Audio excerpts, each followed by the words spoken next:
Dirangkul oleh Demokrat, Anies berpeluang kabur dari pelukan Paloh. Bisa hadir, bisa menarik napas di tengah-tengah kehidupan bangsa yang tetap memberikan kesempatan bagi semua anak negeri untuk tampil menjadi pemimpin-pemimpin di negeri ini.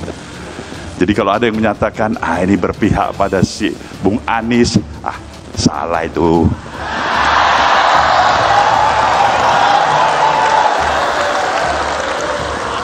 Berpihak pada Ridwan Kamil, apalagi salah juga itu. Khofifah, belum tentu. Kader daripada internal Partai Nasdem, apalagi belum tentu lagi. Jadi siapa? Ya kita cari bersama. Hanya ketika Anies menjadi gubernur, ya kita tahulah, meskipun tak pernah terucapkan dengan kata-kata, Anies bukan sosok yang dikehendaki oleh Joko Widodo kan gitu ya. Kalau kita melihat bagaimana respon Presiden terhadap Anies sebagai gubernur, apalagi sekarang diusung oleh Presiden, oleh Nasdem sebagai Presiden. Jadi sangat sederhana gitu loh. Pertama, Nasdem mengambil langkah yang berbeda dengan pemerintah, dan langkah berbeda dengan pemerintah itu mendorong orang yang tidak disukai oleh pemerintah atau tidak dikehendaki oleh pemerintah, begitu bahasanya. Setelah Bang Surya Paloh dipanggil oleh Presiden Jokowi, kondisi cikal bakal koalisi perubahan, calon koalisi pengusung pencapresan Anies Baswedan, mereka langsung dibuat berantakan. Semuanya perlu dihitung ulang. Partai Demokrat sebetulnya sudah lebih awal mencium bau-bau pengkhianatan. Mereka sudah melihat gerak-gerik Partai Nasdem yang mulai mundur teratur dari koalisi perubahan. Sampai-sampai Surya Paloh mengutus wakil ketua umumnya, Ahmad Ali, buat berkunjung ke markas bersama koalisi Partai Gerindra dan PKB. Maka, dan ini pastinya atas petunjuk Pepo SBY, Agus Yudhoyono pun bergerak cepat. Lewat cara yang sederhana, dia mendeklarasikan Partai Demokrat mencapreskan Anies Baswedan. Harapannya, lewat langkah cepat ini, Partai Nasdem nggak bisa berdalih kalau calon-calon mitra koalisinya nggak berkomitmen dalam pencapresan Anies.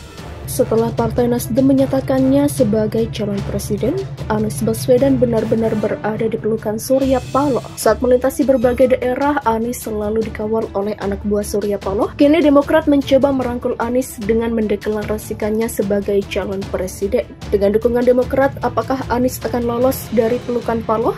Kita lihat saja. Dukungan Demokrat terhadap Anies disampaikan langsung oleh Ketua Umumnya Agus Harimurti Yudhoyono atau AHY lewat pesan tertulis yang dikirimkan ke media. Putra sulung Susilo Bambang Yudhoyono ini menegaskan sikap Demokrat terhadap koalisi perubahan yang digagas bersama Nasdem dan PKS. AHY mengatakan dari komunikasi yang dijalin dari Oktober bersama dua partai sudah ada kesamaan pandangan. Ketiga partai sepakat untuk mengusung Anies Baswedan sebagai capres. Bagi Demokrat, Mas Anies adalah tokoh perubahan dan perbaikan, kata AHY dalam keterangan yang dibagikan itu. Namun soal cawapres ini yang masih ada kendala. Nasdem menyerahkan nama cawapres kepada Anies. Sementara Demokrat dan PKS, kata AHY, masing-masing memiliki aspirasi sendiri. Kedua partai ingin kader utamanya yang jadi cawapres. Menurut AHY, aspirasi itu wajar saja. Yang terpenting pembahasan pemilihan cawapres tidak menghambat finalisasi koalisi. Kami rasional,